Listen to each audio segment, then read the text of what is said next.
so I've heard you use terms like post-Buddhist, or that the term Buddhism may drop out of the label for the teachings. And it intrigued me. I was wondering if you could speak a bit about where you see the teachings evolving. Well, it's a big subject, and I think the first thing we want to understand about a spiritual teaching is it serves a purpose, and typically the orientation from the negative is a removal of suffering. Right, I got some sort of struggle or conflict or problem or difficulty or trauma, and I need a liberation from that. So the spiritual path often starts with a negative, but it's also a positive in the sense that it wakes you up. The spiritual teaching is supposed to wake you up to where you're going and what you want to do going forward. So in that sense, when you talk about the future of the teaching, you're really talking about the future of what wakes people up. I think the best way to look at where the teaching might be going, what it might look like and what it might be called, is go back to basics, go back to ground zero. And the question is basically, what do you want? What everybody wants is happiness. It might be framed in terms of wealth or career or job or relationships or family. But basically the idea is, I get the family I want, I'll be happy. If I get the job I want, I'll be happy. If I get the new car I want, I'll be happy. And we all know that none of those things really work for more than a moment. The thing is happiness is not a product. You can't go buy happiness. You can't go get happiness. Happiness is a result. And happiness is a result of how you engage with an object. Because on any given day, what determines whether you're happy or not is your state, not the object. So I might be happy with my new car on Monday, but if I've had a fight with my wife on Tuesday, then I'm not happy with the car on Tuesday because I'm not happy with it. You see, we're always looking for a better deal. So then one day the light goes on, right? And you go, the happiness isn't in the object, it's in the state. If I'm in a good state, I'm having a great time in the garden. I'm enjoying my gardening. I'm in a great state. The gardening's fun. I'm happy. If I'm in a shitty state, right, then gardening is kind of a waste of time. It's onerous. I can't be bothered. I'm not into it. We're back to the state. So now then what produces a state? Well, in order to produce a state, you have to recognize what qualities are in a state that make you feel happy. So if anxiety's in the state, I'm probably not happy. If worry's in the state, I'm probably not happy. So now you got this job or this endeavor of waking up the state. So first it was the object, then it's the state. Now it's like, how do I move this state to where I need it to be? And that's the waking up bit. So waking up the state puts you in a place where you can be in a good state, which means whatever object's in front of you is going to make you relatively happy. So now we have this kind of career. We have this career path in terms of being in a good state. We call that a career path. And the difference is kind of between religion and spirituality. So religion comes along and says, okay, look, if everybody gets along, if everybody believes the same thing, if we all kind of have the same morals and social patternings, we can be happy. And even if we can't be happy, we'll be less miserable because we'll all be on, it's kind of like religion is like a gated community. Everybody has to think the same. If we can maneuver the pieces that make my life and my conditionings are in my community and et cetera, kind of stable on what my belief is, then I've kind of regulated my state. But of course, religion by itself, Buddhism, Christianity, et cetera, isn't going to work because it's still polarizing. It's still ghettoized, I suppose you might say. Buddhist is Asian. Islam is Middle Eastern, say. Christianity is European, Western. So then spirituality comes along and says, well, okay, if you're in the process of waking up, at some point, you're going to come to the realization that religion isn't going to do it, not by itself. You're going to need tools that take you past that kind of conventional aspect of the object, religion, and find that place in your being, right, that is independent of culture, religion, relationship, career, all that stuff, because that's where the state is. The state isn't really connected to those things. It's a result. So if I can get the state in front of the object, the horse in front of the cart, then I can be fine. I can have my states good. Then I can get in this career. I can get in that career. I can get in the cart of different, or in this relationship or that relationship. different carts, any kind of cart can be pulled behind a horse. So any kind of object can be pulled behind a state, the horse, if it's a good state. So spirituality says, okay, you got to sort of forget about the cart for a bit. Now give up on the cart, give up on your opinions about the cart, give up on your opinions about everybody else's cart, quit arguing about whose cart's better or whether I got the best cart, and let's start talking about the horse. And so that's where spirituality starts. Spirituality starts when you move back from memory and culture and conditioning and programming and objects that you've been programmed to want or not want. And you start looking at the state itself. So I've woken up from the idea that happiness is an object that can be attained, and I've woken up to the fact it's an illusion. It's an illusion based on programming, consumerism, capitalism, marketing, TV, media. Your neighbor got a new car, he's happy, I'm not. We wake up to the fact that life works better if we've learned how to manage our state, if we've learned how to produce a state. So then that's where the spiritual path starts, is how do you produce a better state? And that's where meditation starts, and that's where spirituality starts. And that's, I think, probably why Buddhism and Islam and Christianity have to fall away, because they're still polarized. They're still polarized, culturally identifiable formations that don't apply to an integrated world for a planet. So the jewels in those things can remain, but the label probably has to go so that the Buddhists don't think they're arguing with the Muslims, or the Muslims don't think they're arguing with the Christians, because that's kind of a dead end. It's not what we want to be happy anyway. So the problem is that all our marketing, all our programming, right, is based on inadequacy. It's not good enough. If you don't have this, it's not good enough. If you don't have that, it's not good enough. This isn't good enough. That isn't good enough. There's no future. We're all going to go to hell in a handbasket, right? This doesn't produce a good state. This produces a bad state. So then the millennials go, well, how are we going to be happy? Or the Generation Z is going to go, how do I get what I want?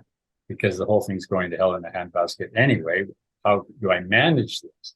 They've still got the same problem of thinking that it's in the object, that somehow by managing the objects, right? Because managing the state seems impossible.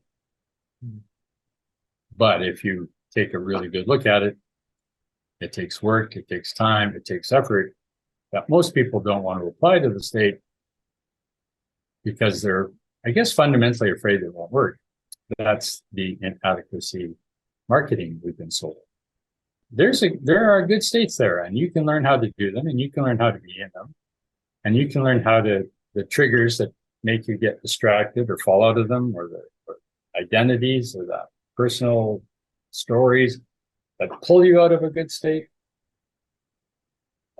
You can learn how to let go of that. You can learn how for that to be you can learn how that a bad state can be a cart still pulled by a good horse. So now you've woken it up. And if you've woken it up, then you've transcended actually religion. You transcended even spirituality. And that's the future of the Dharma, waking it up. Bringing people more into contact with the fact that their day-to-day life is a horse, and the cart is just what happens to happen while they're waiting in traffic, or while the wrong team wins the football game. Yeah. That illusion that you're pointing to, that things are, that the happiness is in an object, or that things are resolvable, and that I can get to a point where I manage objects till I can be okay, is such a powerful illusion.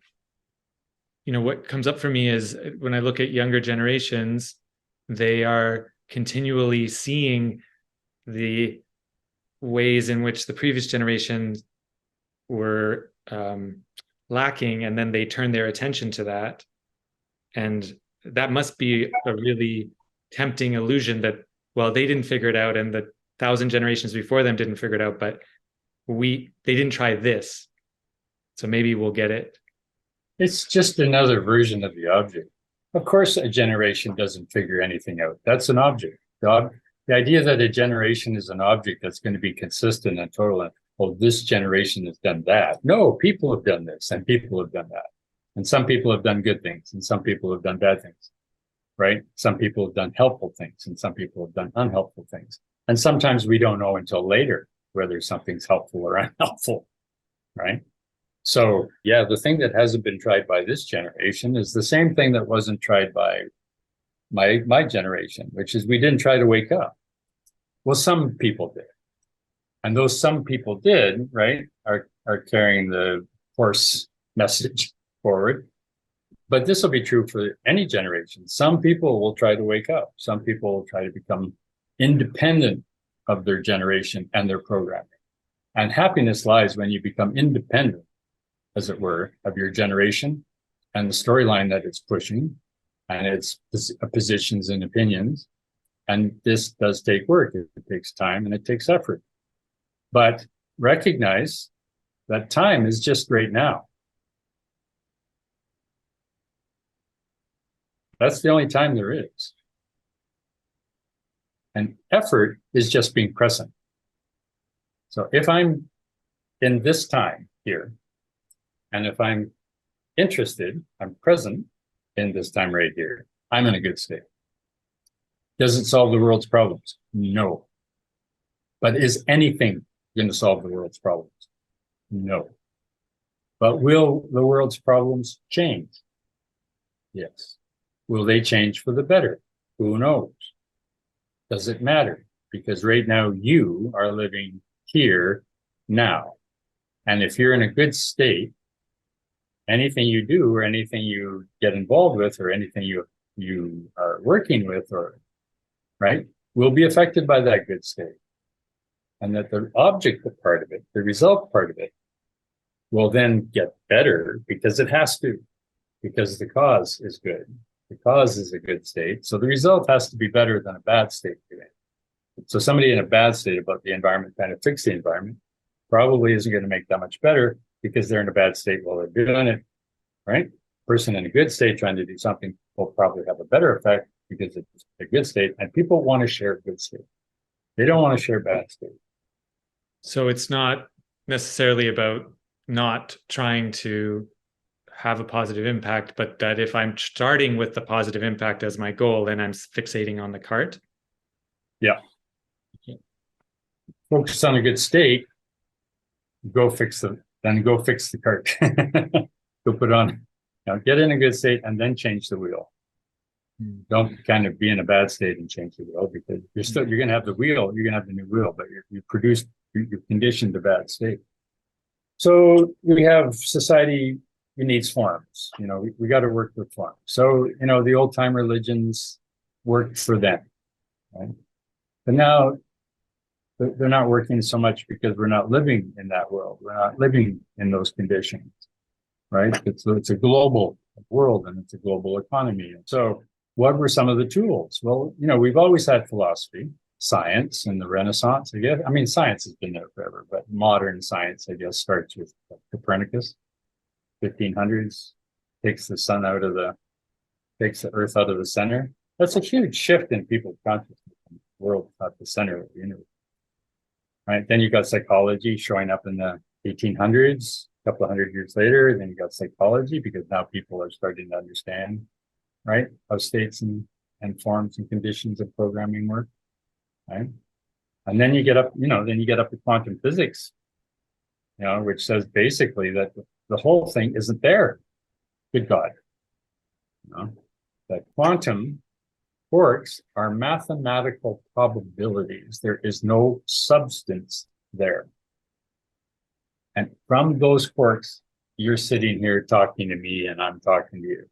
And there's nothing there. It's empty. Mm-hmm. So now quantum mechanics, physics, and, emptiness in terms of Buddha Dharma, right?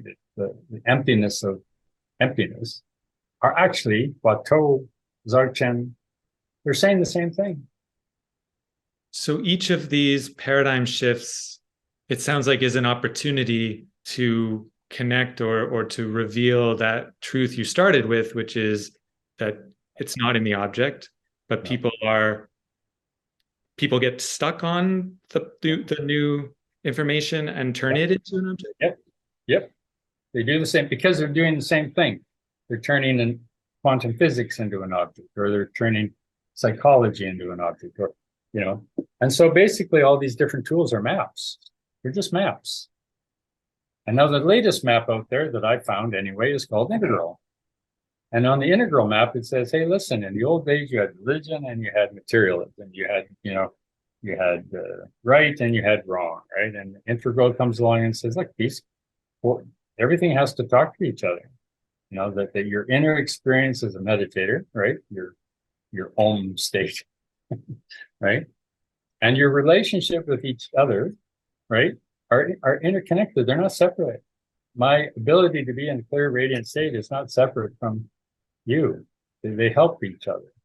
And that science up over here, right? Science has got all this detail, right? You can't, there's no magical meditative state that is independent of how the universe works.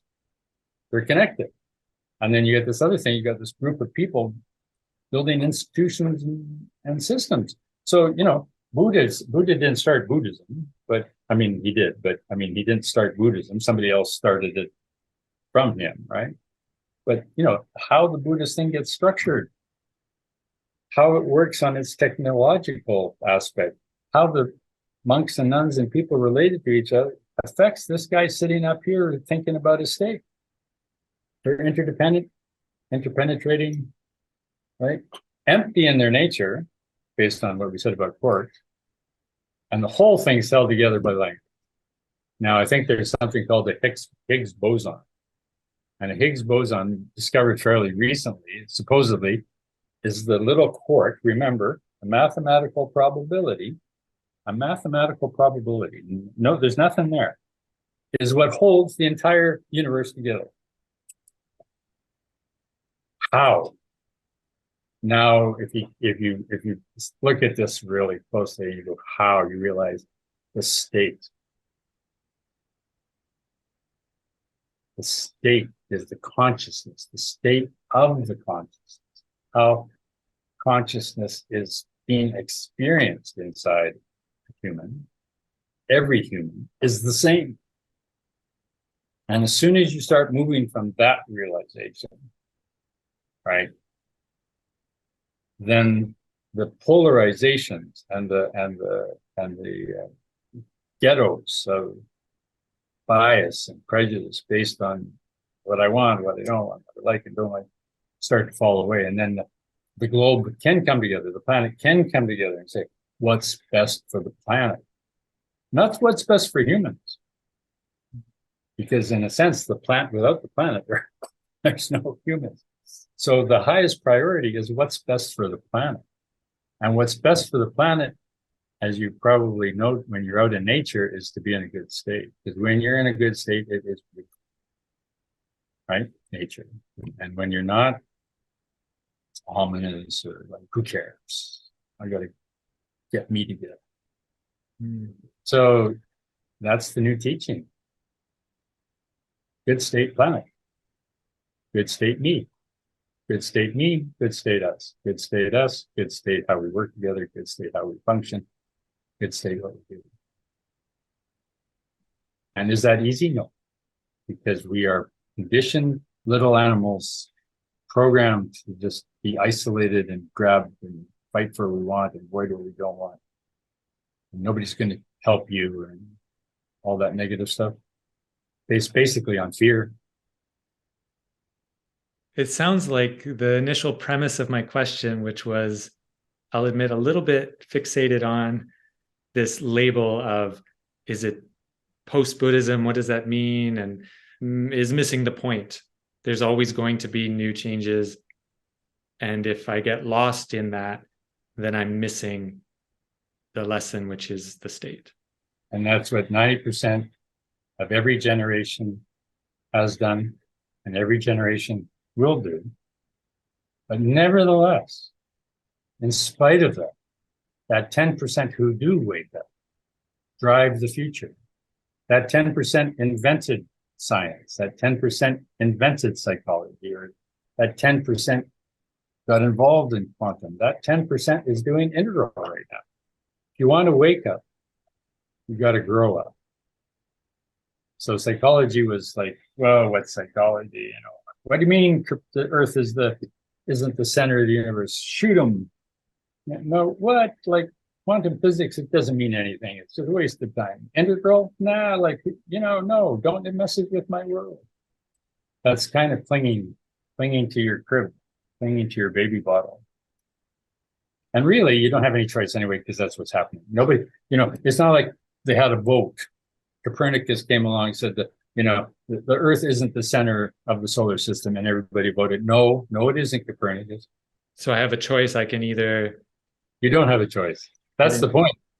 The real point is you don't have a choice. You are going to be waking up whether you like it or not. You can be really, really low. So you can be a Luddite and stay as far back in the 1950s or 60s as you want. But in any case, the thing is moving forward and has always been moving forward, regardless of who wants it one way or the other. This is what's happening. And integrals to the latest. It's not going away just because a bunch of Buddhists don't like it. And even if like some huge destruction, end of the universe sort of thing transpires, consciousness is what's determining what happens, not humans. So humans, in this case, are the cart. And consciousness is the horse. And so if the humans have to kind of go through this, whatever, extinction or whatever, consciousness won't slow down. It'll still keep pushing it forward. But the whole point of why we're going through this is because humans need this crisis in order to wake up to a new understanding of consciousness. And part of the reason we're in the crisis is because we're object oriented. It's all about object. And so this is telling us, hold it. We can't look at the planet as an object anymore. We have to look at the planet as a consciousness. Anyway, that's about the future of Dharma. Thank you. And we come back to the last point, which is, what do you want? At heart, that's what we want. And all the things we think we want are just substitutions for an awake, compassionate, planetarily orientated way of working, which recognizes the integrity of the planet and its animals and species and ourselves. And that's where we'll get to.